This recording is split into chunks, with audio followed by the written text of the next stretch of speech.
The massive space station called Harmony Hub floated in the darkness between stars. It was built for one purpose: to host the most important meeting in galactic history.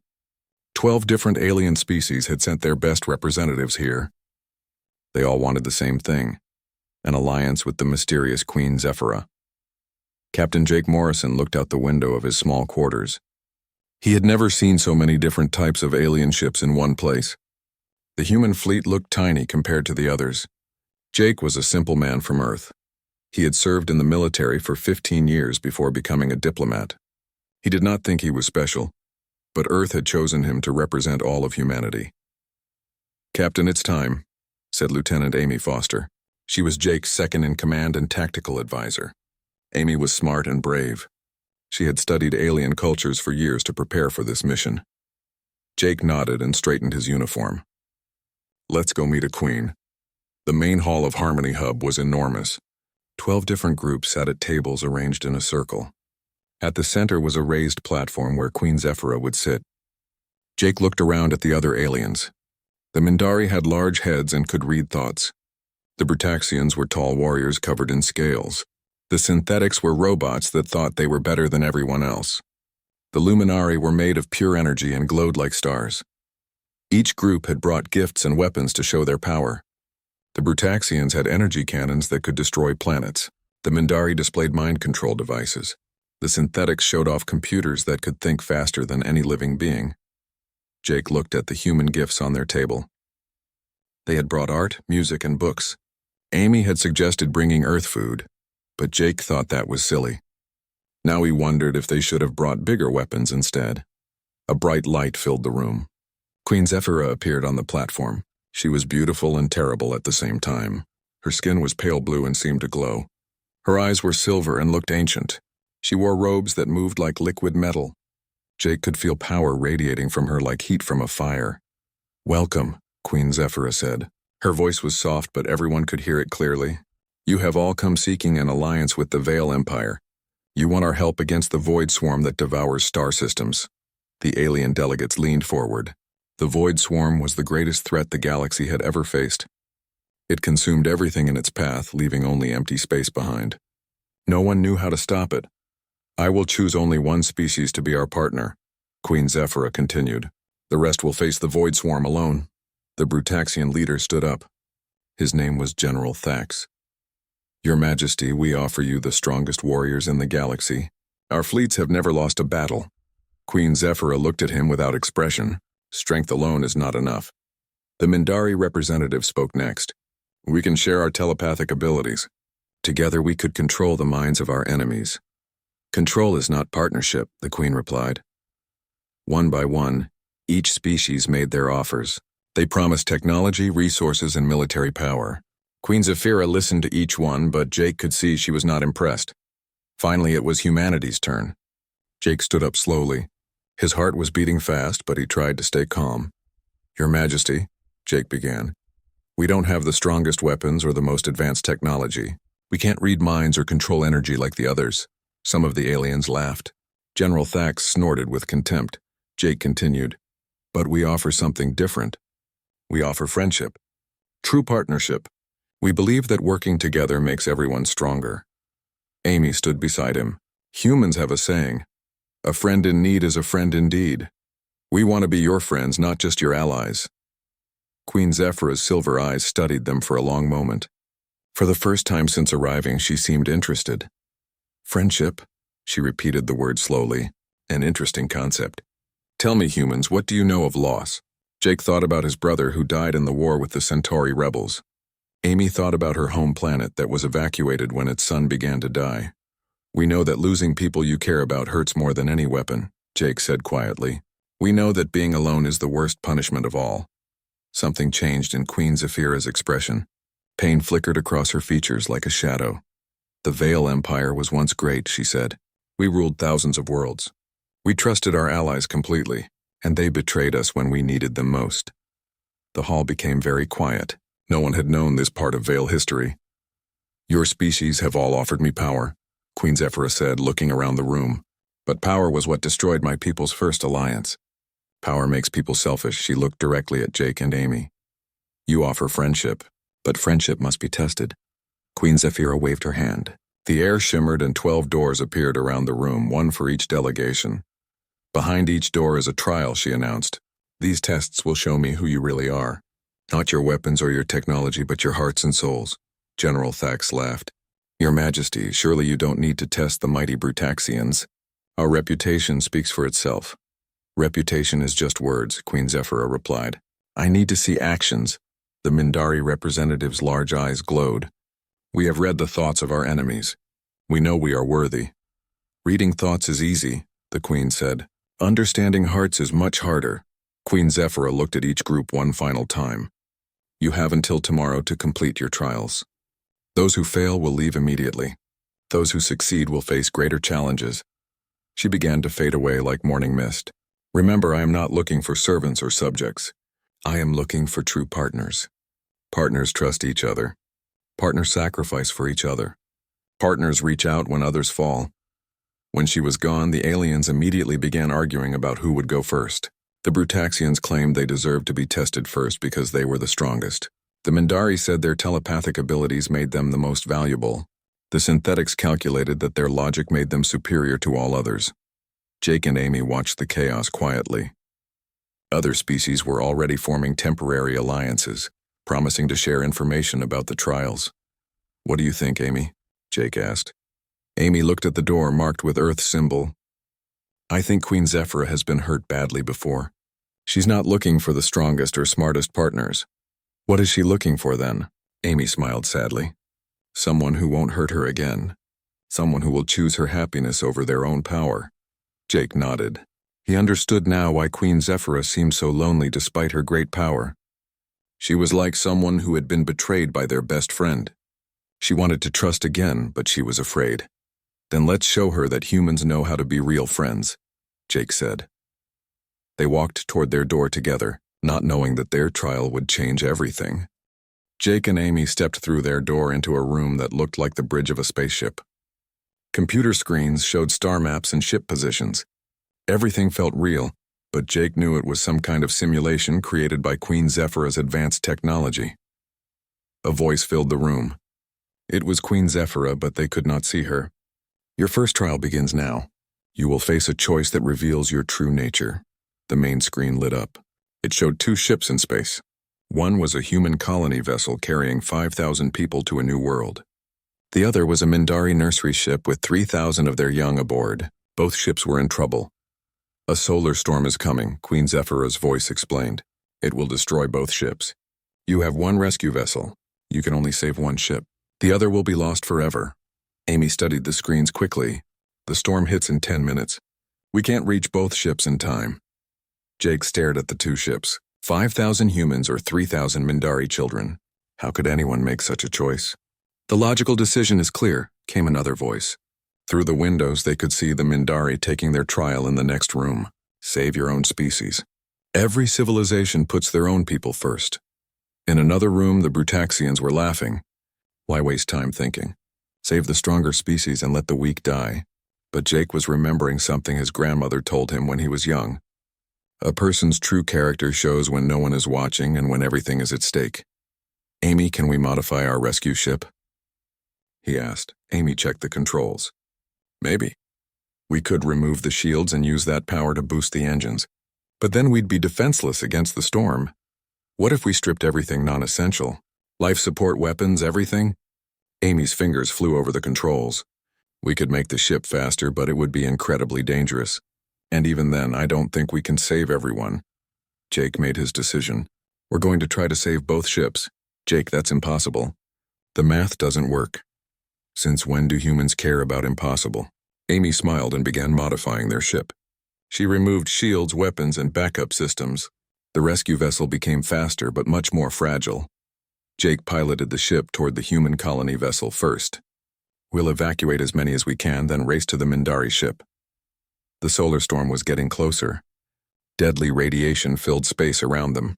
Without shields, their ship took damage immediately. Hull breach in Section 3, Amy reported. We're losing air. Jake gritted his teeth and pushed the engines harder.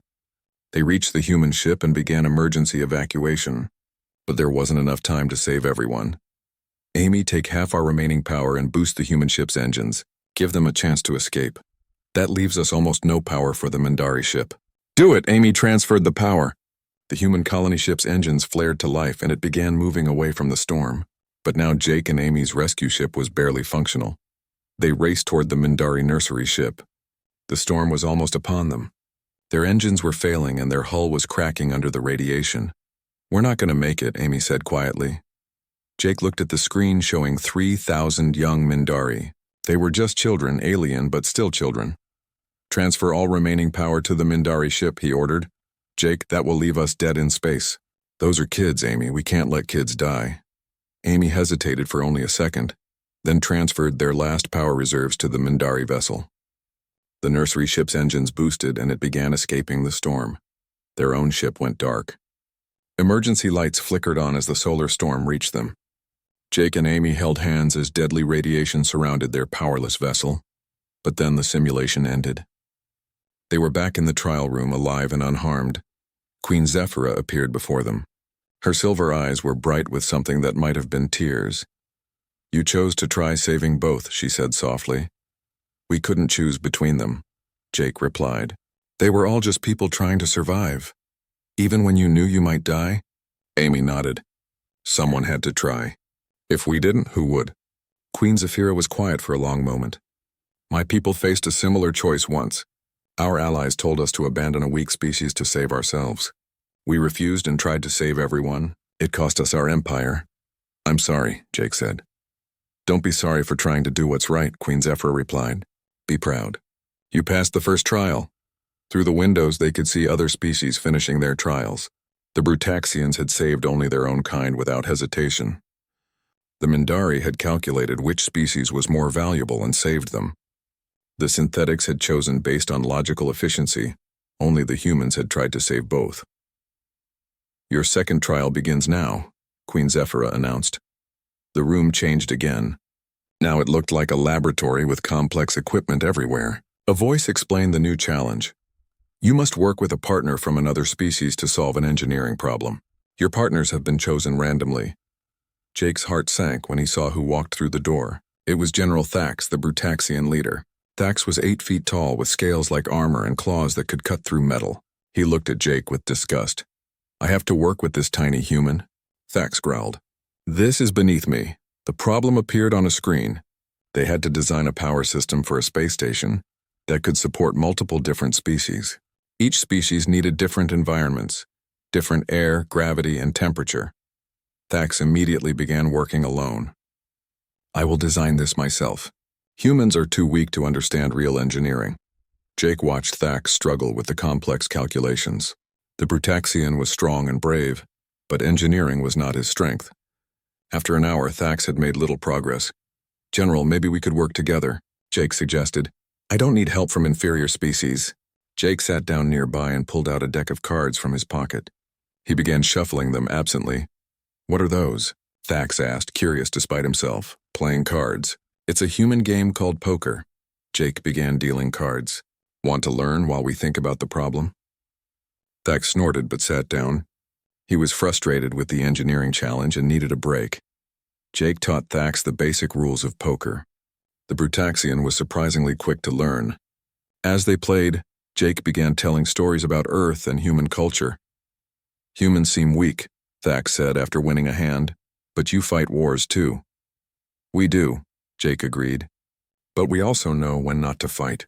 Sometimes the strongest thing you can do is ask for help. Jake dealt another hand. This engineering problem.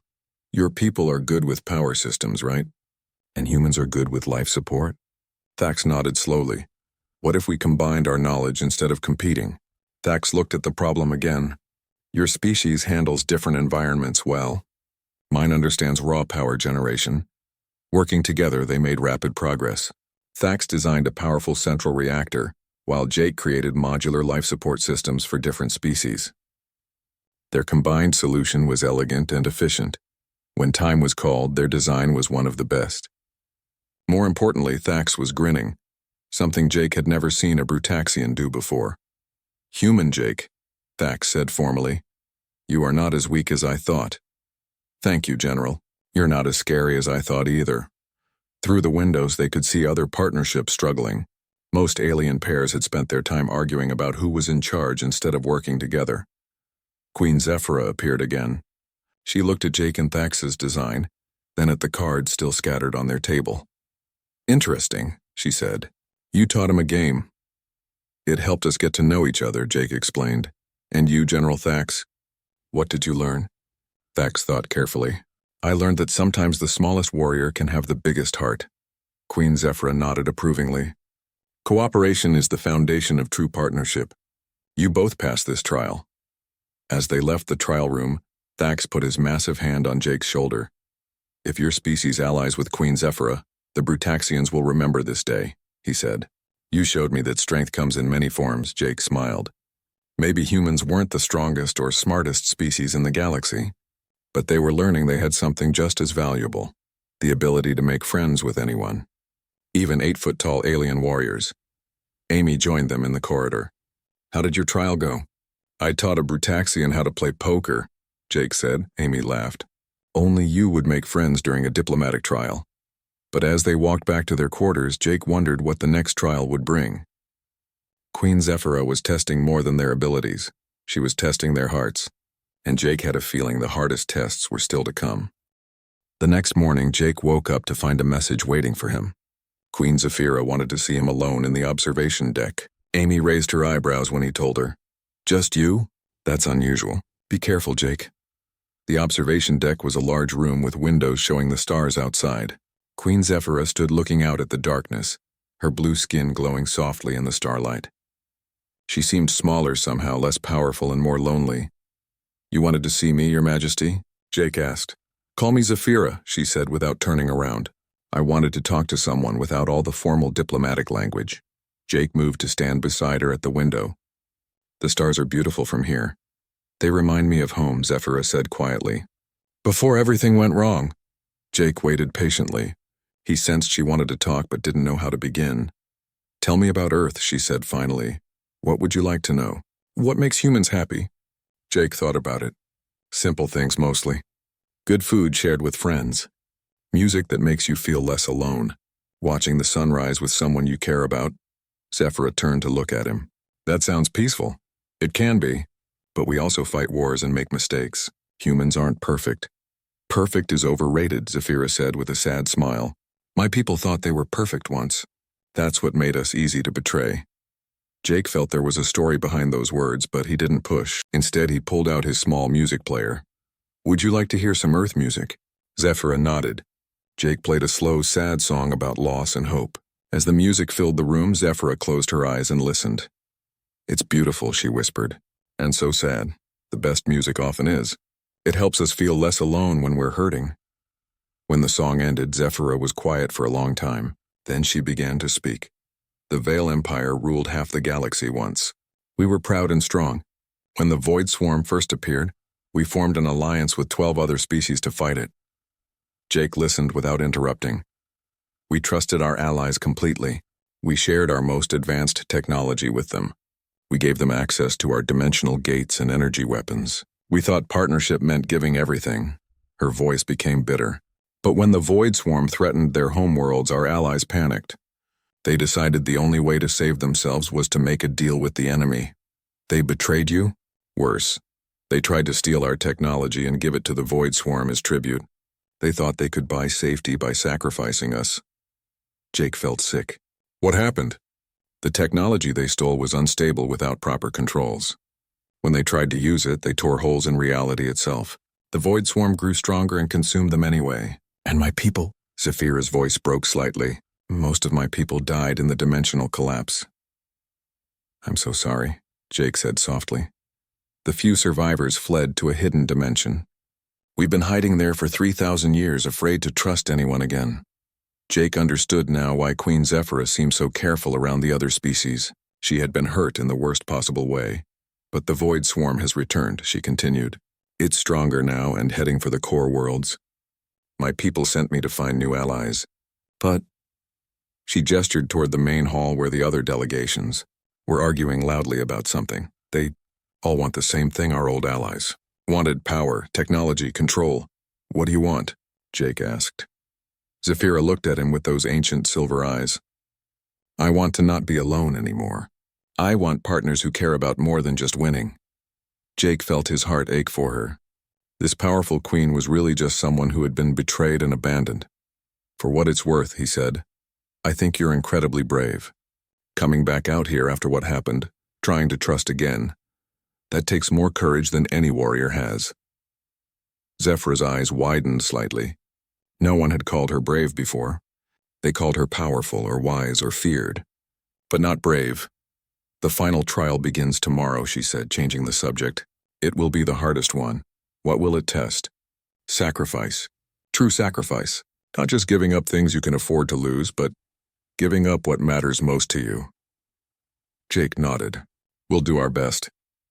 As he turned to leave, Zephyra called out to him, Jake? It was the first time she had used his name. Thank you for the music. And for listening. Anytime, Zephyra. That's what friends do. The next day, all the remaining delegations gathered in the main hall. 6 species had failed the earlier trials and been sent away. The Brutaxians remained, along with the Mindari, Synthetics, Luminari, 2 others, and the humans. Queen Zephyra appeared on her platform looking formal and distant again. Jake wondered if their conversation had been a dream. The final trial will test your willingness to sacrifice for the greater good, she announced. Each species will demonstrate what they would give up to earn the Veil Empire's alliance. The Brutaxians went first. General Thax stood proudly. We offer half our military fleet, he declared. 50,000 warships to fight the Void Swarm. Queen Zephyra nodded politely. A generous military contribution. The Mindari offered their telepathic network to coordinate galactic defenses. The Synthetics promised their most advanced computers. Each offer was impressive and valuable. When it was humanity's turn, Amy stood up instead of Jake. She had been quiet all morning, thinking hard about something.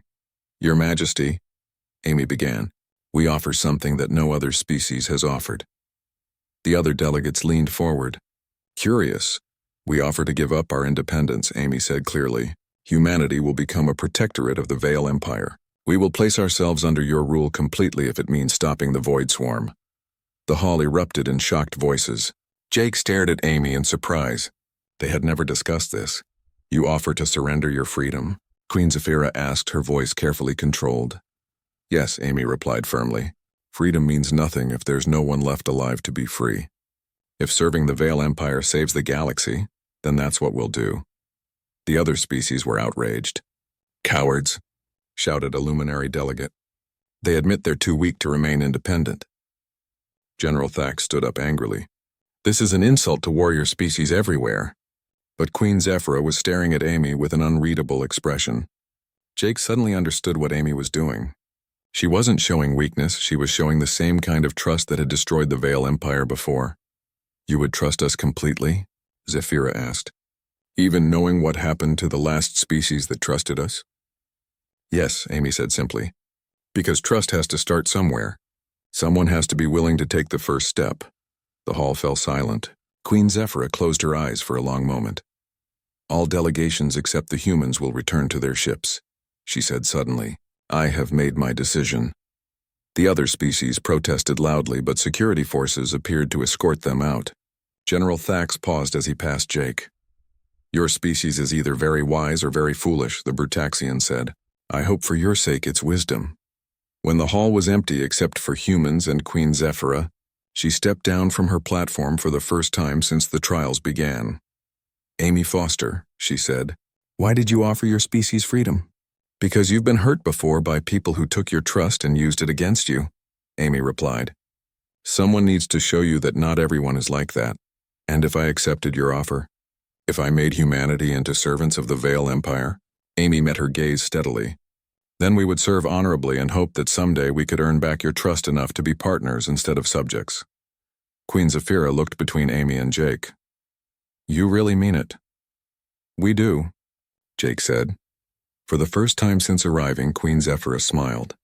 It was a real smile, not the careful diplomatic expression she usually wore.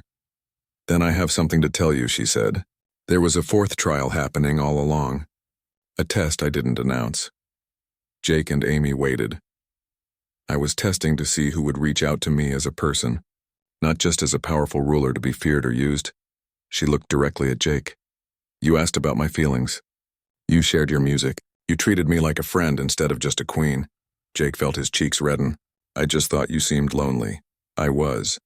I am. Zephyr's voice was soft. But for the first time in 3,000 years, I don't have to be. Queen Zephyra led Jake and Amy to a private chamber deep inside Harmony Hub. The room was filled with holographic displays showing star maps and energy readings that hurt to look at directly. Before I offer you the alliance, Zephyra said, you need to know the whole truth. She waved her hand and the displays changed.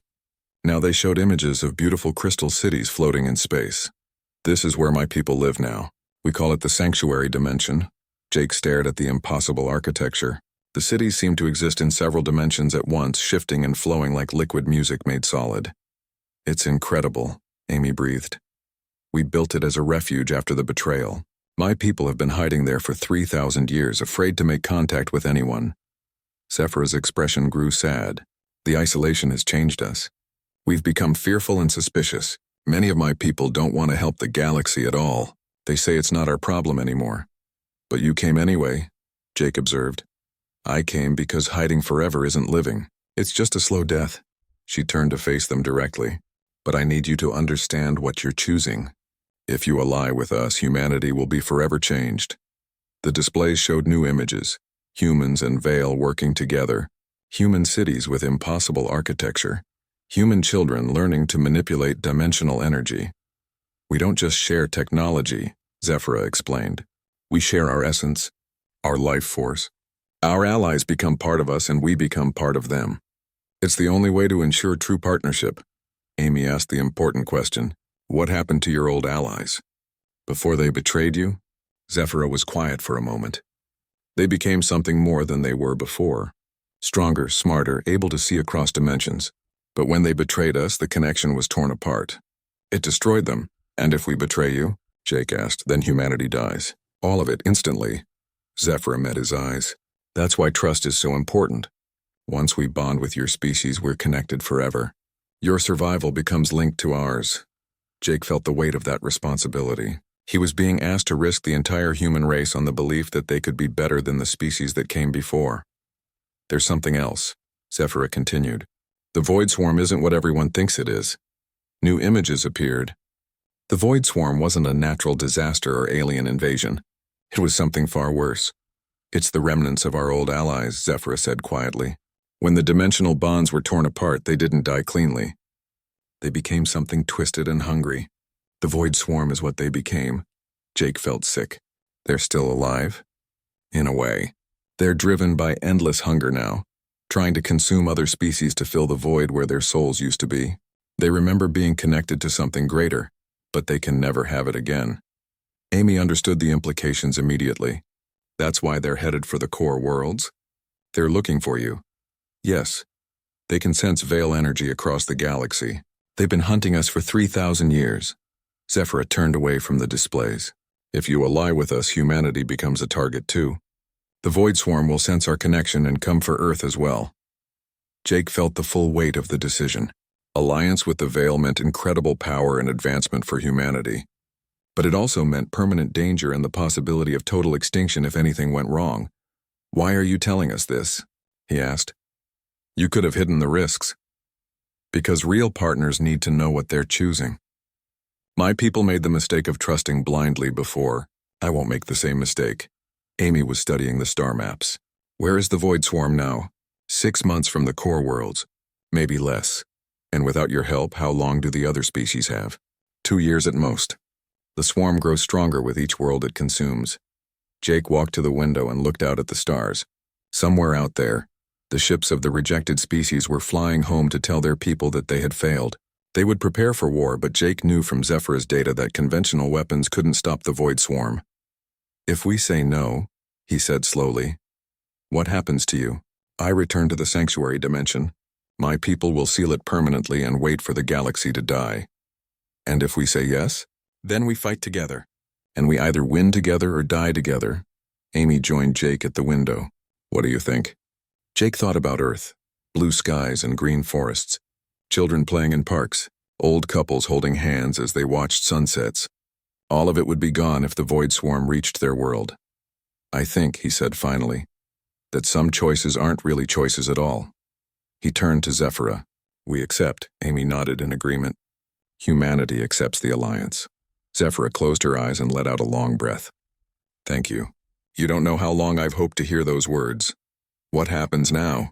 Amy asked. Now I have to convince my people to open the sanctuary dimension. Many of them will fight this decision. As if on cue, alarms began ringing throughout the station. The lights flickered and Jake felt the floor vibrate under his feet. What's happening? He shouted over the noise. Zephyra's face went pale. The other species. They're attacking the station. On the displays, they could see alien warships surrounding Harmony Hub. Energy weapons were firing at the station's shields. Why would they attack? Amy asked. Because they can't accept that humans were chosen, Zephyra replied grimly. They think you've somehow tricked or corrupted me.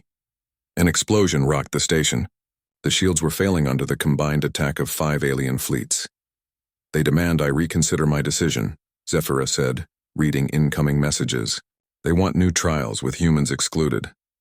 Jake felt anger rising in his chest. After everything they had been through, the other species were trying to steal their victory through force. Can you fight them off? Amy asked. I could destroy them all easily, Zephyra replied. But that would prove their point, that the Veil Empire rules through fear and power. Another explosion, closer this time. Jake could smell smoke in the air. There has to be another way, he said. Zephyra looked at him with surprise. You're not angry? They're trying to kill you. I'm angry, Jake admitted. But anger won't solve this. You said real partnership requires trust. Maybe it's time to show them what that looks like. Amy caught on to his thinking. You want to try talking to them. I want to try something that might be crazy enough to work. Jake turned to Zephyra. Can you get me on an open channel to all the attacking ships? Jake, they're not in a talking mood right now. Please. Trust me. Zephyra hesitated, then activated the communications array. Jake's voice was broadcast to every ship attacking the station. This is Captain Jake Morrison of Earth, he began. I know you're angry. I know you think we've somehow cheated or manipulated Queen Zephyra. Energy bolts continued to slam into the station's failing shields. But we're all missing the point here. The Void Swarm is coming whether we fight each other or not, and fighting each other is exactly what it wants. Some of the weapons' fire slowed as alien commanders listened despite themselves. Queen Zephyra didn't choose humans because we're stronger or smarter than you. She chose us because we offered something different. Something that might actually work against an enemy that feeds on conflict and conquest. Jake took a deep breath. We offered partnership. Real partnership. Not the kind where one species dominates another, but the kind where everyone grows stronger together. The weapons fire stopped. In the silence, Jake continued. The Veil Empire tried the old kind of alliance before. They shared their power with species who promised to stand with them. And when things got hard, those allies chose to save themselves instead. On the displays, Zephyra was watching him with an expression he couldn't read. We're offering something different. We're offering to trust completely, even knowing it might destroy us, because that's the only way trust can work. General Thax's voice came over the channel. Human Jake, what are you saying? I'm saying that if you want to be partners with the Veil Empire, you need to understand what partnership really means. It's not about what you can get. It's about what you're willing to give. The channel was quiet for a long moment. Then the Luminari delegate spoke. You would share the alliance? After we attacked you? Jake looked at Zephyra. She was staring at him with wide eyes. That's not my choice to make, Jake said. It's Queen Zephyra's. But if she's willing to give other species another chance, then so are we. The station stopped shaking. Outside, the alien fleets had stopped their attack and were holding position.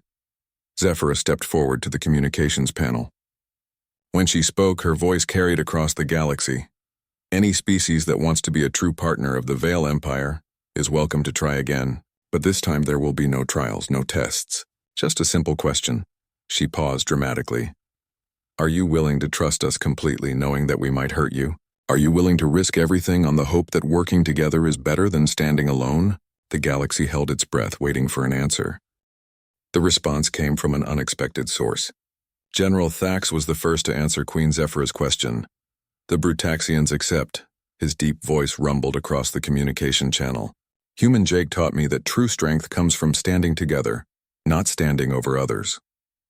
One by one, other species began to respond. The Mindari, humbled by their defeat in the trials, agreed to try real partnership. Even the proud synthetics admitted their calculations had been wrong, but as the agreements came in, alarms began sounding again. This time they were different, not attack warnings but proximity alerts. "What now?" Amy asked, checking the sensor displays. Zephyra's face went white as she read the data. "It's impossible. They're too early." "Who's too early?" Jake demanded. "The Void Swarm. They should still be months away from the core worlds." On the main display, space itself seemed to be tearing apart. Dark shapes poured through the rips in reality. Ships that hurt to look at directly, covered in twisted metal that had once been other vessels. "How many?" Amy asked quietly. "Thousands, maybe tens of thousands." Zephyra was already sending emergency signals. "They must have sensed our gathering here." All these species in one place. It drew them like blood draws sharks. The alien fleets that had been attacking Harmony Hub moments before now found themselves facing a much deadlier enemy. The first Void Swarm ships tore through their formations like paper. "We have to evacuate," Amy said, watching the destruction on screen. "There's nowhere to run," Zephyra replied. "They can track Veil energy across dimensions. If I flee, they'll follow me home to the sanctuary." Jake watched the battle unfolding outside.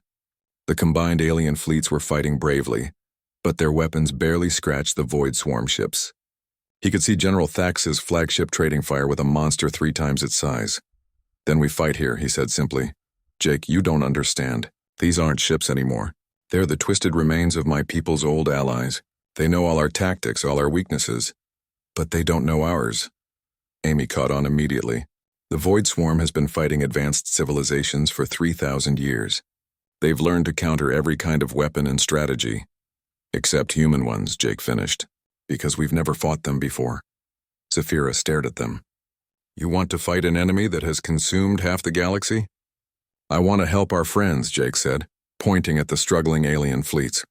"And I want to show your people that some things are worth fighting for." Without waiting for permission, Jake began broadcasting to the human ships in orbit. There were only 12 vessels, tiny compared to the alien fleets, but they were fast and agile. "All human ships. This is Captain Morrison. We're going to do something that might be completely insane." Amy was already at the tactical station, studying the Void Swarm's attack patterns. "Jake, they're adapting to every strategy the aliens try, learning and countering in real time. Then we need to do something they can't adapt to, something that doesn't make tactical sense." Jake opened a channel to General Thax. "General, can your ships protect our smaller vessels?" "Human, Jake, your ships are too small to hurt these monsters." "We're not going to hurt them. We're going to confuse them." What Jake ordered next went against every rule of space combat. Instead of fighting as separate fleets, he asked all the species to mix their ships together randomly. Human vessels flew alongside Brutaxian warships. "Mindari cruisers provided cover for synthetic fighters. This is chaos," protested a Luminari commander. "There's no coordination." "Exactly," Jake replied. "The Void Swarm expects organized resistance. They've been fighting disciplined fleets for millennia, but they've never fought organized chaos." Amy took over tactical coordination, but instead of giving logical orders, she did the opposite. She told fast ships to charge the biggest enemies. She ordered heavy warships to run away from smaller targets. She mixed up every pattern and protocol. The result was beautiful madness. The combined fleet moved like a school of fish or a flock of birds. No central control, but somehow working together through instinct and trust. And it worked. The Void Swarm's adaptive systems couldn't find patterns to counter because there were no patterns. Their twisted intelligence, evolved to defeat organized strategies, couldn't handle organized randomness. But Jake knew they couldn't win through confusion alone. They needed to strike at the source. "Zephyra, can you contact your people in the sanctuary dimension? The connection is dangerous. If the Void Swarm tracks it, they're already here. Your people need to know that hiding isn't working anymore." Zephyra closed her eyes and reached across dimensions. Her body began to glow as she connected with the sanctuary. Through the link, Jake could hear voices, thousands of Veil citizens arguing in their crystal cities. Most wanted to cut the connection immediately and seal themselves away forever. But then Amy did something unexpected. She began to sing. It was the same sad Earth song that Jake had played for Zephyra days ago. Her voice carried across the dimensional link, reaching the hidden cities. The arguing stopped. In the silence, Amy sang about loss and hope, about finding friends in dark places, about the courage to reach out even when you've been hurt before. Jake understood what she was doing. The Veil people had been isolated for so long that they'd forgotten what they were hiding for. Amy was reminding them. One by one, Veil voices began to join the song. Not in English, they didn't know the words, but in harmony. 3,000 years of loneliness and fear poured out in music. And then the sanctuary dimension opened. The effect was immediate and overwhelming. Dozens of Veil ships appeared around Harmony Hub, their impossible architecture glowing with dimensional energy. But more importantly, the connection between the dimensions strengthened. Jake felt it happen. Not just to him, but to everyone fighting alongside them. The bonding process that Zephyra had described began spontaneously, triggered by the desperate need for unity. Human consciousness touched Veil wisdom. Brutaxian strength merged with Mindari telepathy. All the species fighting together became something more than the sum of their parts. The Void Swarm sensed the change and pressed their attack harder. But now they faced something they had never encountered before, a truly united alliance, where trust flowed between species like shared blood. Jake found himself piloting his ship. With Veil intuition while thinking with human creativity, Amy coordinated the fleet with Mindari telepathy and synthetic precision. General Thax fought with human cunning backing his Brutaxian courage. The battle turned. The Void Swarm, for all their twisted intelligence, were fundamentally creatures of hunger and isolation. They couldn't understand or counter an enemy held together by genuine care for each other. When the last Void Swarm ship was destroyed, the silence felt profound. Jake realized he could feel the emotions of every being in the Allied fleet: relief, wonder, and something that might have been hope. Queen Zephyra appeared on the main screen, but she looked different now. Less lonely, less afraid. "It's done," she said simply. "The bonding is complete. We are all partners now." Amy smiled through tears she couldn't explain. "All of us?" "All of us. The Veil people have voted. The sanctuary dimension will be open to our new allies. We will face whatever comes next together." Jake felt the presence of thousands of Veil citizens in his mind, no longer hiding but ready to rebuild what had been lost. He also felt General Thax's fierce joy, the Mindari's complex harmonies of thought, the synthetic's perfect logical satisfaction. "What happens now?" he asked. "Now we go home," Zephyra replied. "All of us to all our worlds. We have a galaxy to heal and a future to build." As the combined fleet prepared to disperse to their home systems, Jake realized something profound had happened. They had created something new, not just an alliance or empire, but a true galactic family. General Thax's ship pulled alongside the human vessel. The Brutaxian's voice came over the communication channel. "Human Jake, I have learned something important." "What's that, General?" "The strongest bonds are not forged in victory, but in the willingness to stand together when victory seems impossible." Jake smiled, feeling the truth of those words echoing across their shared connection. "I think Queen Zephyra knew that all along." Months later, as human children played with young Veil and Brutaxian friends in parks that existed in multiple dimensions simultaneously, Jake often thought about that moment when Amy began to sing. It wasn't the weapons or strategies that had won the day, it was the simple act of reaching out. One person offering comfort to another across the vast darkness of space. In a galaxy full of advanced civilizations, it had taken the most basic human instinct to save them all, the willingness to reach for someone who needed a friend, and in the end, that had made all the difference.